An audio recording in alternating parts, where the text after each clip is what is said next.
আপনারা দেখছেন DP news, খবরই জীবন। আত্মসীদের ধরতে পারলে না কেন সিবিআই? তুমি জবাব দাও।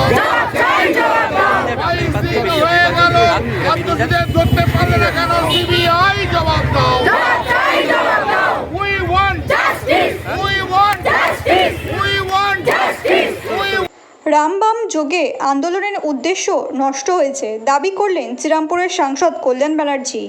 আরজিকর কাণ্ডে পড়ুয়া চিকিৎসকের হত্যাকারীর ফাঁসির দাবিতে শনিবার বৈদ্যবাটি সহ তৃণমূল কংগ্রেসের ডাকে একটি মিছিল হয়।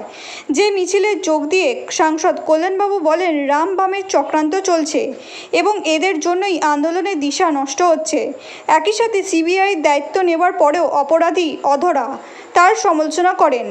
হুগলি সারাপলি ফাঁড়ির মোড় থেকে শুরু হয়ে এই মিছিল শেষ হয় বৈদ্যবাটি জোড়া সত্যতলায়। এর জন্যই তো রাস্তায় আমরা দাঁড়িয়েছি, রাস্তায় নেমেছি। 22 দিন হয়ে গেল, সিবিআইয়ের কাছে প্রায় 18 দিন এসছে। তো 12 ঘন্টায় যে কলকাতা পুলিশ একজনকে অ্যারেস্ট করেছিল, তারপর থেকে তার একটাও আর কিছু হলো না কেন? ইনভেস্টিগেশনের কতটা ডেভেলপমেন্ট হয়েছে কেউ কিছুই জানতে পারছি না। এমনিতে সিবিআই অন্যান্য কেসে প্রেস কনফারেন্স করে, কত মজা করে ছবি তোলে, এক্স হ্যান্ডেলে পোস্ট করে, ইনভেস্টিগেশনে কত প্রোগ্রেস হলো। এইখানে 18 দিন হয়ে গেল, সিবিআই কেন এখনো পর্যন্ত বলছে না মানুষকে যে ইনভেস্টিগেশন কত দূরে? এখনো পর্যন্ত অ্যারেস্ট হচ্ছে না কেন? মমতাদি বলেছিলেন তো আমাদের মুখ্যমন্ত্রী যে আমি 7 দিনের মধ্যে এর প্রক্রিয়া শেষ করে দেবো, তারপর ফাঁসি দিয়ে দেবো, ফাঁসি চাইবো 15 দিনের মধ্যে যাতে ফাঁসি হয়। আজ 22 দিন হয়ে গেল, সিবিআই কি করছে? সিবিআই তো কিছুই করছে না। রামবামের একটাও চক্রান্ত আছে, তারা এই সিবিআইয়ের এই পেন্ডেন্স এতদিন ধরে চলছে। রামবাম গোটা পশ্চিমবাংলা জুড়ে অরাজকতা করে চলেছে। রামবামের একটা চক্রান্ত তো চলছে, সেটা চলছে, চলুক, মানুষ তো তার উত্তরও দিচ্ছে।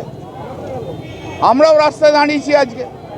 14 তারিখে যে মহিলারা নেমেছিলেন রাস্তায়, তাদের আন্দোলনকে আমি শ্রদ্ধা জানাই, সম্মান করি।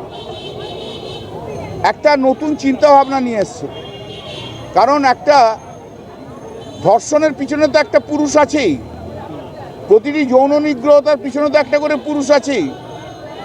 সেগুলো তো অন্তত একটা জায়গায় মানুষের আন্দোলনে সেই জায়গাটা আরও পরিষ্কার হতো। বিকৃত মনস্ক পুরুষরা তো এর মধ্যে ইনভলভ রয়েছে। ইন্টারেস্টিংলি এটা দেখলাম যে আমি এক্স হ্যান্ডেলে পোস্ট করেছিলাম কিছু নাম নিয়ে, তাদের বিরুদ্ধে ধর্ষণের অ্যালিগেশন রয়েছে, তারাও ধর্ষণ বিরুদ্ধে হাঁটতে আরম্ভ করেছে। ধর্ষকও ধর্ষণের বিরুদ্ধে হাঁটছে। নারী নিগ্রহকারীরাও এই মিছিলে হাঁটছে, চারিদিকে হাঁটছে। কিন্তু সমাজে যে জাগরণটা সৃষ্টি হয়েছিল যে সত্যিকারের দোষীদের শুধু একটা কেসের দোষী নয়, সমাজকে পাল্টাতে হবে, এই যে জাগরণ শুরু হয়েছিল, রাম আর বাম সেটাকে নষ্ট করে দিল। কখন কোথায় হাইজ্যাক করে কোথায় কি নিয়ে যাবে সেই জন্য একদম রাজনৈতিক জায়গায় চলে গেছে, পুরোটাই রাজনৈতিক জায়গায় না। সবাই মাঠে নামবে। আসল আন্দোলন থেকে আমরা যে মহিলারা যারা যে আন্দোলনটা শুরু করেছিল, তার যা উদ্দেশ্য ছিল, সেই উদ্দেশ্য থেকে আজকে এই রামবামের জন্য বিচ্যুতি হয়ে গেছে।